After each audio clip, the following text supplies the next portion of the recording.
Ano ang gusto mo? Isa pa tayo? Ang tayo mo naman. Bakit? Hindi pa ako tapos eh. Binunot mo na. Pero ang magagawa ko eh. Tapos na ako eh.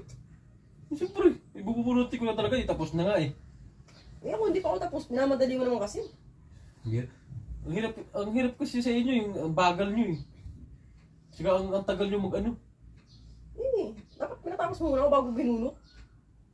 Laki ka na lang ganyan. Nagmamadali ka palagi. Tapos na eh. Nauna na ako sa'yo eh. Sabi ko sa'yo, ikaw mauna eh. Laki ka naman kasi nauuna. Sinabi ko sa'yo, di ba? Ikaw mauna. Yun ang mahirap sa inyo mga lalaki. Laki kayo nauuna. Ako yung pinauna mo eh. Kami yung mababae, lagi nauhuli. Hindi na kami pinapatapos. Oh, nagmamadali kayo palagi. Porque kayo mabilis kayo matapos. Kami matagal.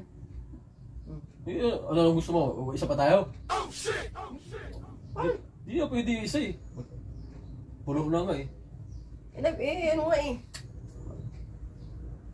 Laki ka na lang ganyan kasi. Hindi na ano? Tapos nagpapatapusin mo muna ako pag mabunutin. Sabi ko sa'yo, yung bilisan mo eh. Ang bagal mo kasi kumilos. Papagtampuan mo yun.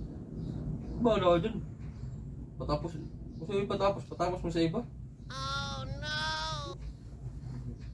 Sabi ko sa'yo, ikaw mauna eh. Ang bagal-bagal mo. Eh, ganun talaga kami mga babae. Matagal kami matapos. Kaya huwag yung minamadali kayo naman. Nagmamadali kayo. Eh, siyempre, bubunutin ko na talaga yun. Tapos na nga eh.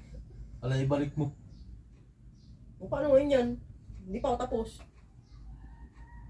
Bahala ko. Basta ako tapos na ako mag-charge. Oh, Full charge na eh. eh sa akin hindi pa puno eh. Kalahati pa lang, binurot mo na agad. Hindi pa puno yung cellphone ko. Charger ko to eh. Basta pala charger mo. Charger mo ba yan? Sa akin to. Ito, may pangalan nga yan oh. Ayun oh. Kala ko charger mo yan. Charger ko to eh. Yung charger yung kasi yung saan yung nilalagay. Kaya naman kasi binubunot mo palagi yung ano ko, cellphone, hindi pa nga puno eh. Paano masira yun? Minamadali mo palagi. Hanapin mo kasi charger mo. Kung saan mo kasi nilagay yung charger mo. Siyempre, pag puno na yung bubunutin ko na agad. Mamaya, masira pa yung battery ng cellphone ko eh. Mahal-mahal na cellphone ko. Bira naman. Dapat pinatapos mo muna sa akin. Kahit na charger mo yan. Masira pa to eh. Yung sa gumamit ng charger. Bunot ka kasi ng bunot eh. Hindi pa nga tapos mag-charge eh. Hanapin mo yung charger mo dun. Ano yung charger ko eh. Parang sa buhay mo. Hindi mo pinapatapos mo puno yung cellphone ko. Bahala ka, okay?